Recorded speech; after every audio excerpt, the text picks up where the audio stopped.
Bienvenidos a nuestro programa El Bufete Responde, un programa donde intentamos tratar temas de interés para todos los ciudadanos.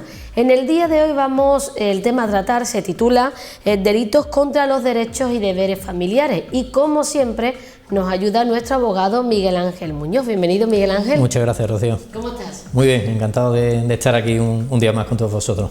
Este tema tiene tema, ¿no? Nunca mejor dicho. Tiene muchos temas, diría yo, sí, porque la verdad es que, a ver, ese es el título, digamos, de las figuras que recoge el Código Penal, pero a su vez dentro de este título hay diferentes comportamientos delictivos, diferentes delitos, para que se me entienda, que son los que se regulan en el Código Penal y es lo que vamos a tratar de explicar lo mejor posible en el programa de hoy. Porque, ¿qué significa realmente? A ver, vamos a empezar, nunca mejor dicho, por el principio. Me explico. ¿Por qué se regula esto en el Código Penal? Bueno, porque realmente se está tratando de proteger, de supervisar, de tutelar lo que es la familia, pero fundamentalmente los miembros de la familia, es decir, tanto los progenitores como evidentemente los menores que hayan nacido bien de ese matrimonio o, en su caso, de esa pareja, ya sea de hecho o de derecho, me refiero que esté inscrita o no en el registro correspondiente del ayuntamiento correspondiente. Eso es la razón de ser por la que se regula este capítulo o estas figuras delictivas en el Código Penal. Ahora bien, dentro de este título, de esta nomenclatura, podemos encontrar varios bloques de comportamiento. Básicamente sería, por un lado, el quebrantamiento de custodia, por otro, la sustracción de menores, que lo vamos a explicar también, y por último, o como tercer apartado, estarían los incumplimientos de los derechos y deberes, digamos, inherentes o que son propios de la patria potestad. Eso sería, digamos, los tres grandes bloques de figuras que se contemplan en este título. Pero existe el delito de abandono de hogar. ¿A quién defiende esta ley? Sí, a ver, dentro de este título, una de las figuras que comprende es precisamente el que tú me preguntas, Rocío, y realmente lo que se está castigando es a ese progenitor que ya sea por sí solo o bien con la ayuda incluso o con la influencia de una tercera persona, que lo que tratan es de alguna manera de alterar, más bien de manipular a ese menor, a su hijo en concreto, para que de alguna manera abandone el domicilio familiar o, digamos, la residencia habitual, donde, digamos, pasa su día a día. Esa es la figura y eso es lo que se está protegiendo. Es decir, ojo, hay una idea fundamental que no podemos nunca perder de vista. Cuando hablamos de menores, evidentemente tenemos que poner un plus de digamos, protección especial contra ese menor, porque evidentemente es el lado más débil de la relación, por tanto es la parte más indefensa y precisamente por eso tenemos que protegerlo. Y esa es precisamente la razón o el comportamiento que se castiga con esta figura delictiva. Y ojo, añado un último matiz, Rocío. En ese caso vamos a suponer que me denuncia, se celebra el correspondiente procedimiento judicial con todas las garantías, se ha desarrollado la prueba correspondiente, etcétera, etcétera, y a mí me condenan por este delito. Ojo, la pena es de 6 meses a 2 años de prisión. No estamos hablando tampoco de un delito, ningún delito es que sea más o menos que otro, pero me refiero que tampoco tiene una pena precisamente corta o pequeña, o como queramos decirlo. Por tanto, mucho cuidado con eso. Que una cosa es ser padre, otra cosa es tener obligaciones como padre de familia y otra cosa muy distinta, y con perdón de la expresión, es hacer lo que me da la gana y yo hago y deshago a mi antojo. No es el objetivo y evidentemente es una de las razones fundamentales por las que se regula esta figura delictiva en el Código Penal. Pero los términos abandono familiar y abandono de hogar, ¿tienen el mismo significado? Bueno, a ver, tiene el mismo significado desde el punto de vista que realmente la conducta o el comportamiento que se castiga, que se sanciona, es cuando yo estoy influyendo, estoy intentando manipular la voluntad de ese menor, precisamente aprovechándome que es menor, que no es una persona adulta, que no ha desarrollado su capacidad, para que abandone lo que es el domicilio familiar o su lugar de residencia. Ojo, evidentemente no lo he comentado, pero parto de la base que ya los espectadores lo tienen claro.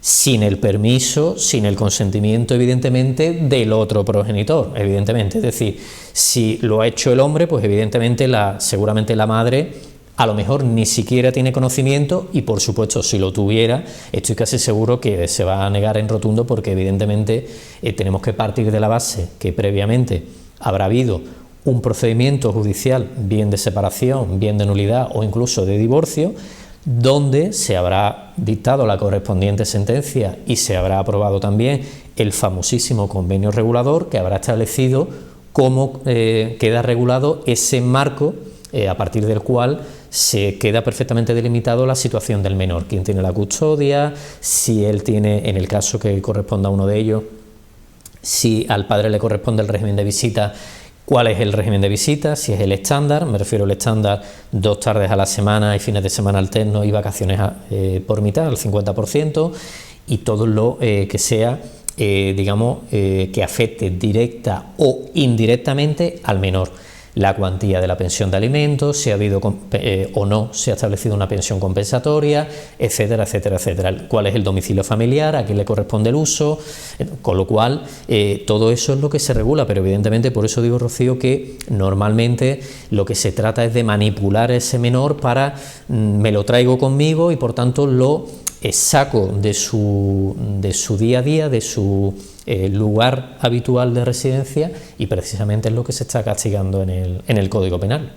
¿Pero qué tipo de conducta tiene castigo en este tema que estamos hablando? A ver, habría varias conductas. Por un lado, cuando yo no entrego al menor o a un incapacitado, teniendo la obligación de hacerlo, y siempre y cuando no sea el progenitor. Por ejemplo, pensemos en el director de un colegio o el jefe de estudio de un colegio, de un instituto, que claro, cuando los alumnos entran en el centro, evidentemente todo lo que pasa dentro de esos muros, evidentemente es responsabilidad del centro educativo. Si yo no devuelvo o no entrego el menor a los padres o al tutor o al curador o al representante legal en concreto, pues evidentemente ya sería una de las primeras conductas que regula o que castiga el Código Penal. Segunda conducta, la que estamos hablando anteriormente, cuando yo incito a que ese menor abandone el domicilio, y además cuando se produce un incumplimiento del régimen de custodia. Claro, si yo, por ejemplo, me corresponde martes y jueves y fines de semana alternos estar, pensemos por ejemplo, de 5 a 8 de la tarde con mis 2 hijos. Claro, yo tengo la obligación de recogerlos a esa hora. Normalmente se suele hacer la entrega y recogida en el domicilio familiar, y a las 8 de la tarde tengo la obligación de devolverlo. Otra cosa es que yo con mi expareja haya hablado previamente o hayamos pactado o flexibilizado ese horario que inicialmente se ha pactado. Pero evidentemente lo que no puedo hacer es ir a recogerlo y ya no lo devuelvo. Ahí podríamos estar incurriendo en otra figura delictiva dentro de todo este capítulo, que serían los delitos contra los derechos y deberes familiares. Que han pasado muchas veces. En muchas ocasiones. Por eso decía al principio del programa que es un delito, o son delitos en plural, mucho más comunes de lo que los espectadores y la gente normal, el ciudadano de pie, de la calle, estoy seguro que se puede incluso imaginar. Y además hablábamos de un tema muy conocido como el de Juana Rivas, que sí, se llevó a sus hijos pero no los devolvió, y ahora tiene una pena considerable. Eso es, la verdad es que fue un caso muy mediático, muy dramático también. No sé si, estoy seguro que los espectadores al menos de oída habrán escuchado este caso. Era un matrimonio, él era de origen italiano, ella española, estaba residiendo allí oficialmente en Italia, pero en un momento dado, parece ser que en unos capítulos o episodios de malos tratos, ella denuncia a su marido, luego coge a sus 2 hijos, se los lleva o se vuelve a España, mejor dicho. La otra parte denuncia a esta señora por un presunto delito de sustracción, en este caso internacional, de los hijos, y a partir de ahí se desencadena todo este procedimiento judicial que hemos seguido con bastante detalle en los medios de comunicación, precisamente gracias a vosotros, Rocío, y actualmente pues ha sido condenada. Claro, ya evidentemente yo no voy a entrar en si la estrategia ha sido adecuada o no, o vamos a criticar si el planteamiento debería haber sido de otra manera. Evidentemente lo que quiero decir con ello es que es una figura muy habitual, y yo además, Rocío, voy a añadir una cosa más. Quizá si remontamos la vista o hacemos un poco de memoria, estas figuras hace unos años quizás no eran tan habituales, porque normalmente el 90% de los matrimonios en España eran constituidos por miembros de la misma nacionalidad, eran españoles, aunque fueran a lo mejor de ciudades o tuvieran diferentes lugares de procedencia.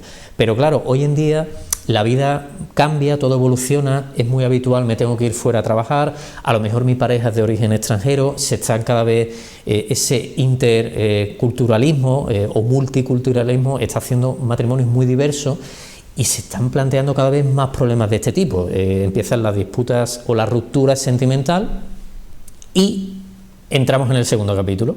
Yo me llevo a los niños, evidentemente, y me los llevo a mi país de origen o incluso a un tercer país, que no tiene que ser el de procedencia de ninguno de los dos. Y desgraciadamente, como digo, Rocío, cada vez se están dando más capítulos o más episodios de este tipo. Este delito, ya digo que es muy, muy habitual.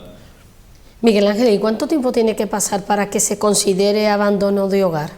Bueno, a ver, lo normal primero es que mantengamos la calma. Evidentemente, si tenemos el convenio regulador, se habrá fijado unas horas en las que puedo estar con mi hijo y a partir de ahí, si no se entrega, es cuando ya nos tenemos que poner en alerta. Evidentemente, a ver, yo el consejo que siempre doy a los clientes es que si es un hecho aislado, bueno, pues creo que tenemos que tener la calma suficiente y, en segundo lugar, que nuestra actuación no sea desproporcionada. Tampoco es denunciar por denunciar, sino en su justa medida, cuando las circunstancias lo requieran. Ahora bien, si es un comportamiento que se reitera en el tiempo o que incluso a lo mejor yo le he dado a mi hijo y tiene que estar el fin de semana y ya no me lo devuelve hasta pasado 15 días, claro, ahí ya tenemos que tener cuidado. ¿Por qué? Porque hay también una serie de agravantes y no es lo mismo que yo lo devuelvo cuando ha pasado a lo mejor 24 horas a restituir al menor cuando ha pasado, por ejemplo, 15 días. Evidentemente ya es una situación muy grave. Con lo cual, yo esperaría inicialmente, y si vemos que esa situación desgraciadamente se va a prolongar en el tiempo, ahí sí le daría el consejo de que lo denuncie inmediatamente, ya sea en el juzgado de guardia o en la Comisaría de Policía Nacional o en la Comandancia de la Guardia Civil, que tenga más cercana al domicilio de la persona de la que se trate, porque evidentemente estamos hablando de un menor, esa situación hay que intentar restablecerla lo antes posible y evidentemente es mucho lo que nos estamos jugando. Al final, como siempre se dice, quienes pagan los platos rotos son los menores. Eso es. Los que menos culpa tienen, los más inocentes, como también se suele decir, o los que no tienen nada que ver, son los que pagan los platos rotos, ¿no? en esta historia. Pasa en este tipo de figuras delictivas, pasa desgraciadamente también en las separaciones, en los divorcios, ese dramático comentario: mis padres se han separado por mi culpa, mis padres se han divorciado porque yo he sido el culpable de esta situación, cuando precisamente ellos son los que menos culpa tienen. Otra cosa es que se vean envueltos en una guerra o en un fuego cruzado, desgraciadamente, pero es muy duro que un menor, que un niño o una niña se críe en ese contexto, porque, hombre, todo el mundo tiene derecho a ser feliz, o al menos a intentar ser feliz. Y se ve en cada caso en la práctica, Rocío, que te deja muy mal cuerpo, en el sentido que veis como una criatura indefensa, inocente, que no tiene nada que ver, pues se enfrenta, o que tiene una infancia, una adolescencia, en muchos casos, que es muy, muy, muy dura y muy desagradable que tenga que pasar por ese mal trago. Supongo que este será el típico caso que se te da en tu despacho. Un caso muy, muy habitual, y además podemos añadir otro episodio más. Raro es el caso en el que no utilizamos a esos menores, a nuestros propios hijos, como pasaporte o como medio de chantaje frente a nuestras parejas, con lo cual ahí estamos todavía dando un giro a esa situación y complicando todavía aún más el panorama al que nos enfrentamos. Y la verdad es que es digamos que cuando un abogado se enfrenta a un caso de una separación, un divorcio o alguna de estas figuras delictivas, no es un único problema, sino que, digamos, es un problema que tiene muchas perspectivas o muchos aspectos que tenemos que tener en cuenta, porque no solo es la situación personal de nuestro cliente, sino es el bienestar, por supuesto, de esos menores, la situación en la que va a quedar nuestro cliente, en el entorno social que tiene nuestro cliente, los menores, y cómo queda la familia a partir de ahora reestructurada o reconfigurada. Ya digo que es un tema muy delicado y muy complejo al mismo tiempo. Miguel Ángel, las personas que estén pasando por este drama de su vida, ¿no? que quieran, bueno, hacerte una pregunta más personal, ¿dónde te pueden encontrar? Puedes contactar con nosotros en el teléfono 678 21 53 62, si lo prefieren también en el correo electrónico que aparece a lo largo del programa, del espacio, info@munozdelgadoabogados.com, que recuerden como siempre los espectadores que no se puede poner la ñ, o si prefieren un trato más personal y sobre todo para temas tan delicados como el que estamos abordando en el programa de hoy, pues que pidan cita en nuestro despacho en la calle Vázquez López, número 10, entre planta C, y ahí evidentemente abordaremos su problema de una manera mucho más confidencial, como es propio y la situación requiere. Porque claro, cada familia, cada casa te mostrará diversos aspectos, ¿no? La verdad es que sí, y también, evidentemente, no vamos a contar solo lo malo, vamos a contar también lo bueno.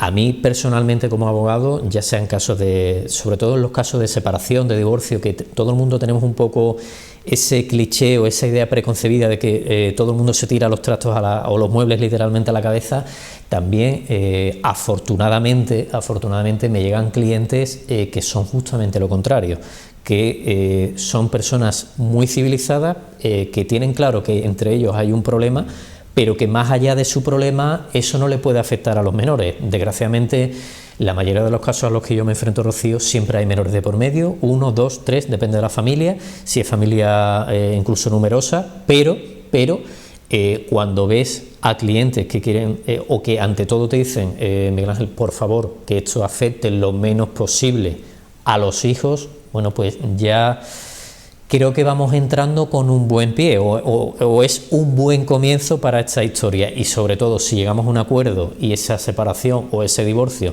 se hace de mutuo acuerdo, pues muchísimo mejor para todos, primero para los niños, segundo para ellos, menos tiempo, menos coste para los clientes y evidentemente mejor también para el juzgado, que lo va a tramitar más rápido, y menos trabajo también para el abogado, que es mucho más sencillo para resolver este procedimiento.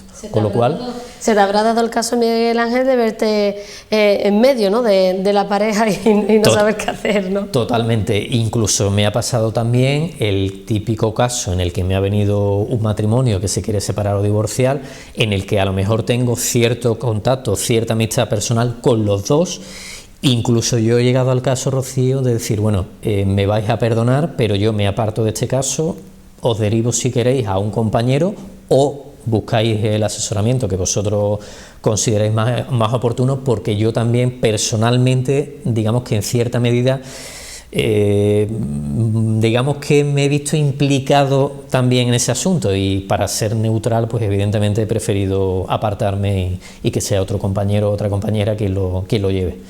Hay de todo, la verdad es que el día a día nunca deja de sorprender. Nunca dejamos de aprender, nosotros los primeros, los abogados, y evidentemente la práctica es la que te va dando otro enfoque y otro punto de vista que es muy enriquecedor para lo bueno y para lo malo, pero evidentemente se aprende muchísimo en ese sentido.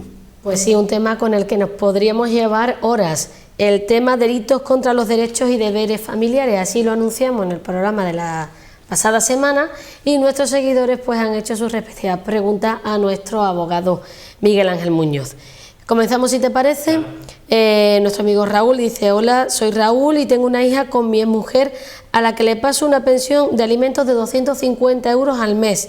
El mes pasado me quedé sin trabajo y no puedo pagar la pensión de alimentos. ¿Me podrían denunciar por ello? Sí, le pueden denunciar. A ver, claro, no sabemos si este espectador, espero que muy pronto vuelva al mercado laboral y toda su vida, digamos, se restablezca o su situación. Pero, ojo, cuidado con el impago de pensiones de alimentos. ¿Por qué? Porque es otra figura que se contempla en el Código Penal.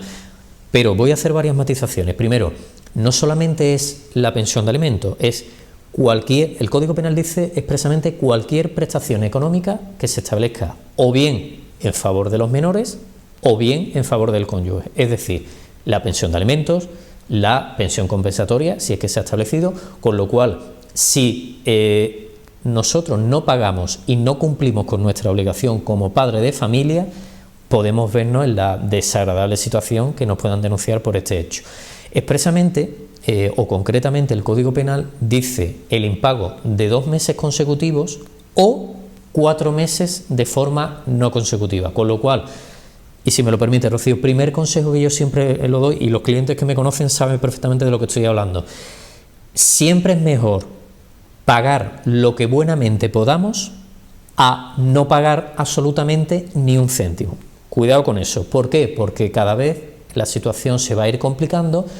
No puedo pagar el primer mes, bueno, no le presto atención, llega el segundo mes, tampoco lo voy a poder pagar.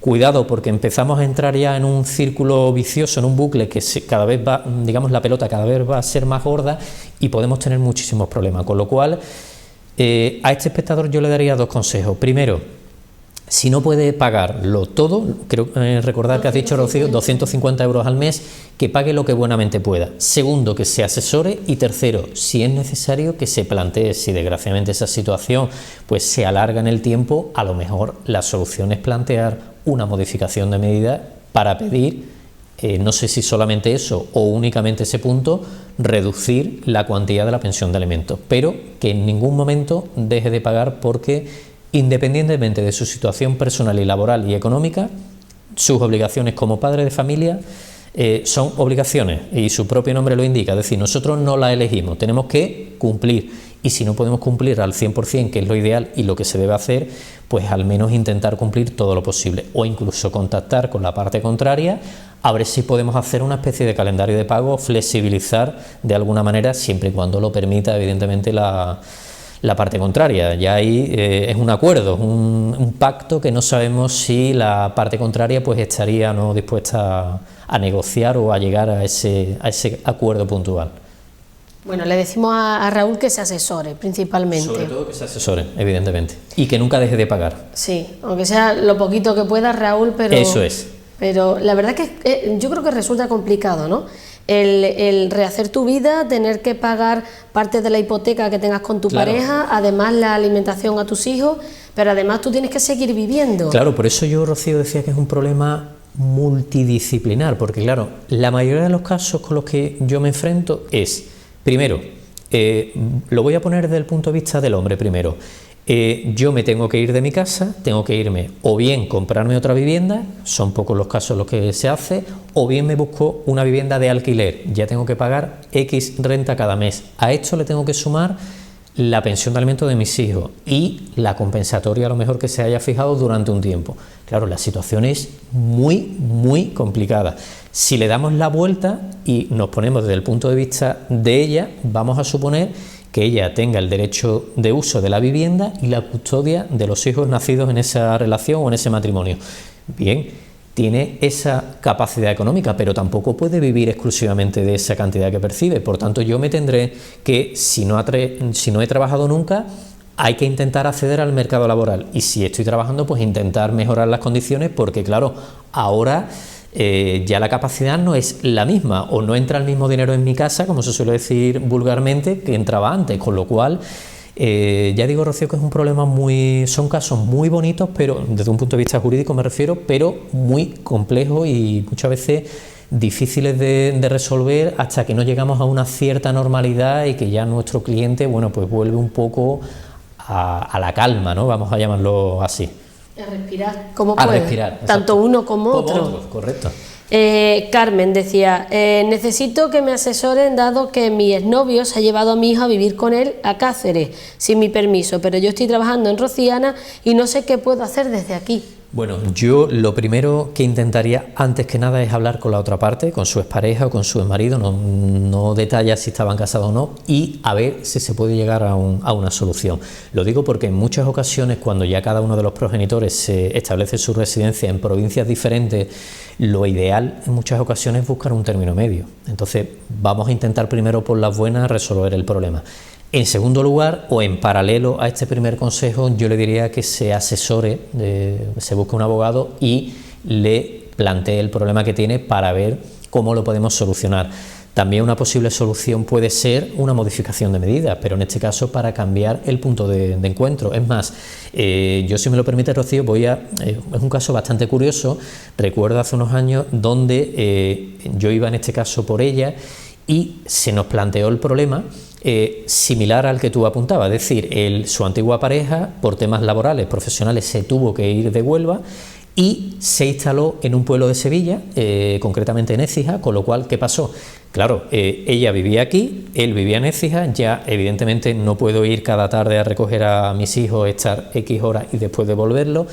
Tuvimos que replantear totalmente el escenario y reconstruir el puzzle, si se me permite. ¿Y qué hicimos? Pues llegar a un acuerdo y se estableció que el punto de encuentro era en Sevilla capital, concretamente en la estación de autobuses, para dar más detalles. Hasta ahí puedo llegar, pero lo hicimos de esa manera para que cada uno se desplazara justo la mitad de la distancia y que, por un lado, los menores no perdieran el contacto, evidentemente con la madre, era quien tenía la custodia, pero al mismo tiempo que no perdiera la comunicación y dejara de ver a su padre tampoco, y al mismo tiempo que hubiera una vida lo más normal posible para estos menores que evidentemente pues tenían que desarrollarse como cualquier otro niño y terminar su formación. Por eso digo que tampoco es nada raro, y más en la dinámica, en la sociedad que estamos viviendo hoy en día, que incluso cambiamos constantemente de trabajo, que tenemos que mudarnos a diferentes provincias, que a lo mejor en varios años he establecido mi residencia en 4 o 5 provincias diferentes o en 4 municipios. Es que estamos en una realidad muy inestable y muy compleja al mismo tiempo. Sí, que cada caso es un mundo. Correcto. En este tipo de problemas. Bueno, pues la semana que viene vamos a tratar el tema delito de detención ilegal. Otra figura que tiene mucha tela que cortar, que no es lo mismo que un secuestro, y voy a dejar las dos incógnitas ahí en el aire, Rocío, para resolverlas en el próximo programa. Pues sí, pues la semana que viene aprenderemos a diferenciar detención ilegal de secuestro, y lo vamos a hacer como siempre gracias a la ayuda de nuestro abogado Miguel Ángel Muñoz. Muchas gracias, Miguel Ángel. A vosotros, Rocío, un placer acompañaros otro programa más. Y a ustedes, pues como siempre, muchas gracias por su atención. No olviden que estamos aquí en el Bufete de Responde en Canal Luz.